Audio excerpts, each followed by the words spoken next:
Praise the lord. హల్లెలూయా. క్రీస్తునందు ప్రియమైన revival souls for Jesus అనే ఈ వాట్సాప్ గ్రూప్లో ఉన్నటువంటి ఈ యొక్క సహవాసంలో ఉన్నటువంటి ప్రియబిడ్డలందరికీ కూడా మన ప్రభువును రక్షకుడునైన యేసుక్రీస్తు వారి శ్రేష్టమైన పరిశుద్ధమైన నామమును బట్టి మీకు అందరికీ కూడా ఈ యొక్క సాయంత్రకాలపు శుభములు ప్రకటిస్తూ ఉన్నాను. ప్రియులారా, అందరూ బాగున్నారా? మీరందరూ కూడా క్షేమంగా ఉన్నారని, మీ కుటుంబాలు, మీ బిడ్డలు అందరూ కూడా క్షేమంగా ఉన్నారని నేను తలుస్తున్నాను, విశ్వసిస్తున్నాను. ప్రియులారా, ఈ యొక్క సాయంకాల సమయంలో మనము కొద్దిసేపు దేవుని యొక్క వాక్యమును విందాం. ఈ యొక్క రాత్రికాల సమయంలో నేను ఏర్పాటు చేయబడినటువంటి అంశం ఏమిటనంటే, మన సహవాసం ఎవరితో అనే అంశం మీద కొన్ని విషయాలు మనము నేర్చుకుందాం, తెలుసుకుందాం. ప్రియులారా, మరి దేవుని యొక్క వాక్య భాగమును చూస్తే మనకి అపోస్తులుడైన పౌలు గారు కొరింథీయులకు రాసిన మొదటి పత్రిక 1వ అధ్యాయము 9వ వచనంలో ఒక మాట కనబడుతూ ఉంది. చదువుతాను. మన ప్రభు అయిన యేసుక్రీస్తు అను తన కుమారుని సహవాసమునకు మిమ్మును పిలిచిన దేవుడు నమ్మదగినవాడు. ప్రార్థన చేసుకుందాం. మహిమోన్నతుడైన మా ప్రియ పరలోకపు తండ్రి, మీ శ్రేష్టమైన నామమును ప్రభువా మీకు వేలాది స్తోత్రములు, స్తుతులు తెలియపరుస్తున్నాము. ఈ యొక్క ప్రభునైనా మరి సాయంకాల సమయంలో ప్రభునైనా మరి ఈ యొక్క మన సహవాసం ఎవరితో అన్నటువంటి అంశము ప్రభునైనా మీ యొక్క పాదం చెంత పెడుతున్నాను. ప్రభా, మీరు మా అందరితో మాట్లాడండి. ప్రభునికి స్తోత్రాలు. అపోస్తులైన పౌలు గారు కొరింథీయులకు రాసిన మొదటి పత్రిక 1వ అధ్యాయం 9వ వచనం, ప్రభా మీ పాదాలు చెంత పెడుతున్నాను. ప్రభా, మా అందరితో మీరు మాట్లాడి మమ్మల్ని అందరినీ ప్రోత్సహించి బలపరిచి ప్రభువా మీతో సహవాసం కలిగి ఉండే కృపను దయచేసి సహాయం చేయమని క్రీస్తు నామంలో వేడుకుంటున్నాం పరమ తండ్రి, ఆమేన్. ప్రియులారా, మరొకసారి మీకు అందరికి కూడా ప్రభు పక్షాన మరి యొక్క సాయంత్రకాల శుభాలు తెలియపరుస్తున్నాను. మనము గమనించినప్పుడు ప్రియులారా, మనందరికీ తెలుసు దేవుడు మనలను కలుగజేసింది ఎందుకు? దేవుడు మనల్ని ఎందుకు కలుగజేశాడు? దేవుడు ఎందుకు మనల్ని సృష్టించాడు? ఎందుకు చేశాడు? తన స్వహస్తాలతో దేవుడు ఎందుకు చేశాడు? ఈ లోకంలో ఉన్న ప్రతి ఒక్కరు కూడా ఈ ప్రశ్న వేసుకోవాల్సిందే.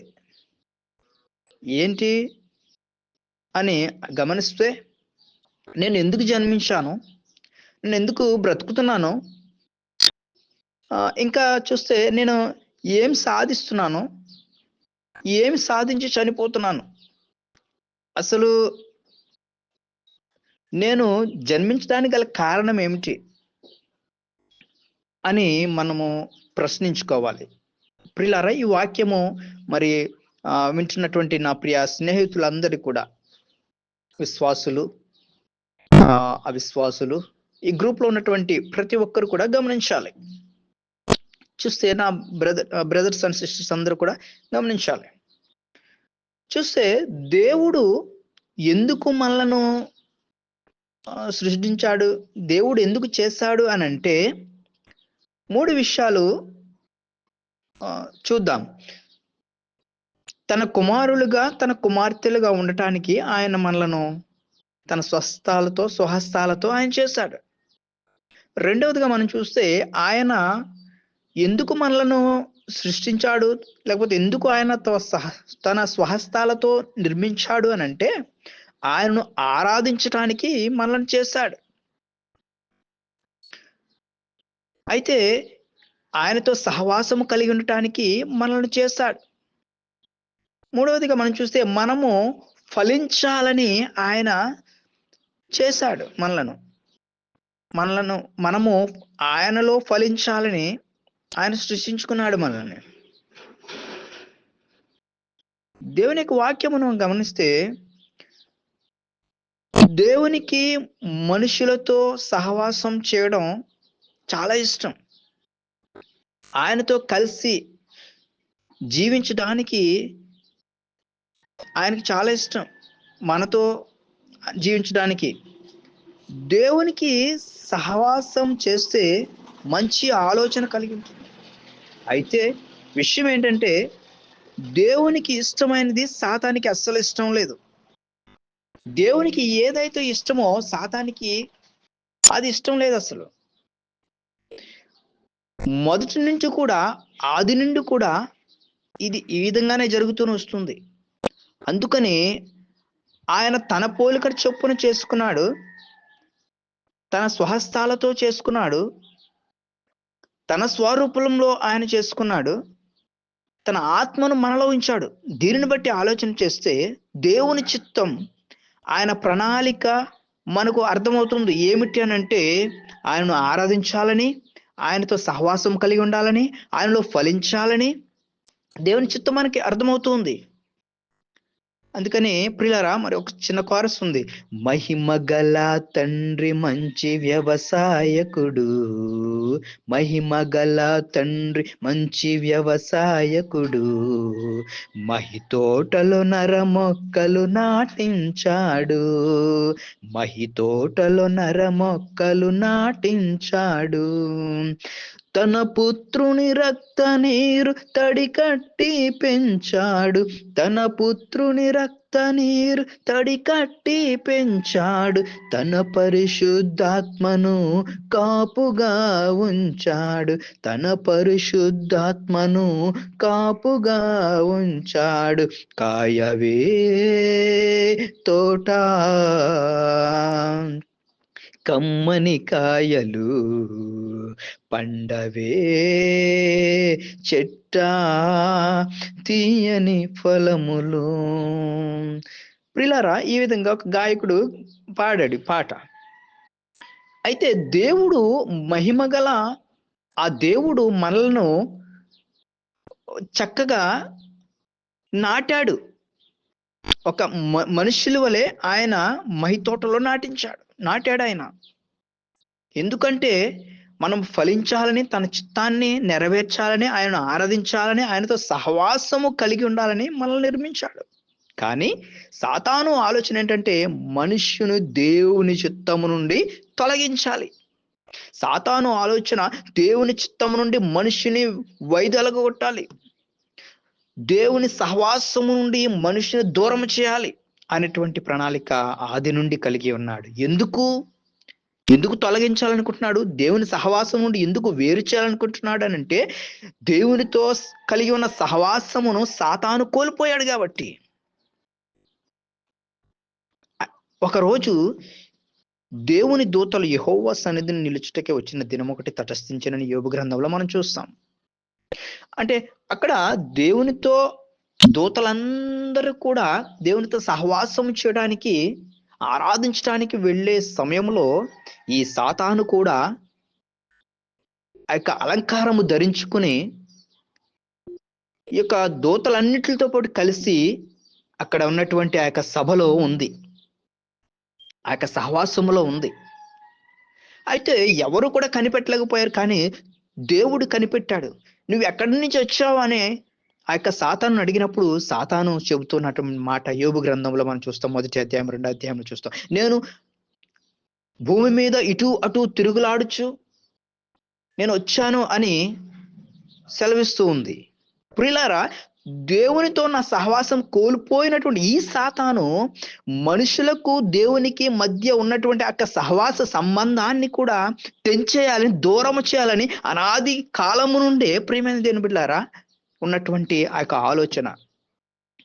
నేటి దినాల్లో మనం చూస్తే మానవుడు దేవునితో సహవాసము కోల్పోవడానికి, లేకపోతే దేవుణ్ణి గుర్తించలేకపోవడానికి, లేకపోతే ప్రియులారా మన జీవితం ఏమిటి, మనం ఎందుకు జన్మించాం, ఎందుకు బ్రతుకుతున్నాం, ఏమి సాధిస్తున్నాం, ఎందుకు చనిపోతున్నాం అనేటువంటి ప్రశ్న వేసుకోక కొందరు, ఆ ప్రశ్న వేసుకుని కూడా వైఫల్యము పొందినటువంటి కొందరు చనిపోతూ ఉన్నారు. కానీ దేవుని చిత్తం ఎరిగినటువంటి బిడలుగా నీవు నేను ఏం చేస్తూ ఉన్నాం? మన సహవాసము ఎవరితో? ప్రియులారా, దేవుని వాక్యం ఉంటున్నటువంటి నా ప్రియ సహోదరి సహోదరులారా, నా ప్రియ స్నేహితులారా, మన సహవాసం ఎవరితో చేస్తున్నాం మనం? ప్రియులారా, మన సహవాసము దేవునితో, క్రీస్తు. మన గురి క్రీస్తు, మన గురి దేవుడు. మనకున్న ఏమున్నా ఏమి లేకపోయినా ప్రియమైన దేవుని బిడ్డలారా, మన సహవాసము, మన యొక్క ఆ యొక్క ఎదుగుదల క్రీస్తులోనే ఉండాలని ఈ యొక్క రాత్రికాల సమయం, యొక్క సాయంకాల సమయంలో తెలియపరుస్తూ ఉన్నాను. పిల్లరా, దేవుని యొక్క వాక్యం ఉంటున్నటువంటి నా ప్రియ సహోదరులారా, సహోదరులారా, ఎల్లప్పుడూ కూడా దేవుడు మనతో సహవాసము చేయాలని, ఆయనతో మనము సహవాసం చేయాలని దేవునికి ఇష్టం. పిల్లరా, దేవునికి ఇష్టమైనటువంటి ఆ యొక్క మనసు సాతానికి ఇష్టం లేదు. ఈ దినాల్లో ప్రేమదేములారా, మనుష్యులు ఎలాగా పాడైపోతున్నారంటే ప్రేమదేములారా, సహవాసములు బట్టి, దుష్టుని సహవాసము ప్రియులారా మరి మంచితనం చెడుపును, మంచి నడవడికను చెడుపు వేస్తుందని వాక్యంలో మనం చూస్తూ ఉంటాం. ఇక దుష్టుని ఆలోచన చొప్పున నడువ కానీ, పాపుల మార్గం నిలువ కానీ వాక్య భాగంలో చూస్తూ ఉంటాం. నా ప్రియ దేవుని బిడ్డారా, మన సహవాసము, మన గురి క్రీస్తు వైపై ఉండాలి. అందుకని పౌలు చెప్తారు, గురి యొద్దకే నేను పరుగెడుచున్నాను అంటాడు అపోస్తలుడైన పౌలు గారు. ప్రియులారా, దేవుని యొక్క వాక్యము సెలవిస్తుంది. కొరింథీయులకు రాసిన పత్రిక 1వ అధ్యాయము 9వ వచనంలో, మన ప్రభు అయిన యేసుక్రీస్తు అను తన కుమారుని సహవాసమునకు మిమ్మును పిలిచిన దేవుడు నమ్మదగిన వాడు. ఆమేన్, హల్లెలూయా. నిజంగా ప్రియమైనదేమిటారా, ఆయనతో సహవాసం కలిగి ఉండటానికి దేవుడు మనల్ని పిలిచినాడు. ఆయనతో సహవాసము చేస్తే మనకు వచ్చేటువంటి లాభాలు ఏమిటి, ఆయనతో సహవాసం చేస్తే మనకు వచ్చేటువంటి ఆశీర్వాదాలు ఏమిటంటే ప్రియమైనదేమిటారా, we can get eternal life, నిత్యత్వము, నిత్య జీవం మనం పొందుకుంటాం. ప్రియమైనదేమిటారా, మనం గమనిస్తే ఈ లోకంలో మనం బ్రతికేది, ఈ ప్రపంచంలో మనం బ్రతికేది మహా అయితే 70-80 సంవత్సరాలు. ప్రియమైనదేమిటారా, కానీ మోషే చేసినటువంటి ప్రార్థన 90వ సంకీర్తన, మహా అయితే మనం బ్రతికే 70-80 సంవత్సరాలు, అధిక బలమైన 80 సంవత్సరాలు వాక్యం సెలవిస్తూ ఉంది. కానీ మనం నిత్యము బ్రతికుండేది, నిత్యము సహవాసము చేసేది ఎవరితోనంటే మన దేవునితో. ఎవరైతే మనకు రక్షణ అనుగ్రహించారో, ఎవరైతే మనకు రక్షణను తీసుకుని వచ్చారో, ప్రియమైన దేవుని బిడ్డలారా, ఎవరైతే మన పాపములను కడిగి పరిశుద్ధ రక్తముతో మనల్ని పవిత్రులుగా చేశారో, ఆయనతో నిత్య సహవాసము కలిగి ఉండటానికి దేవుడు మనలను పిలిచినాడు. ప్రియమైన దేవుని బిడ్డలారా, దేవుడు తన కుమారుని పంపించాడు అంటే తన పరిశుద్ధమైన రక్తములు మన పాపములన్నీ కూడా కడిగి తనతో సహవాసము కలిగి ఉండటానికి ఆయన ఏర్పాటు చేసుకున్నాడు. కనుక క్రీస్తులో మనము కొనసాగిపోదాం.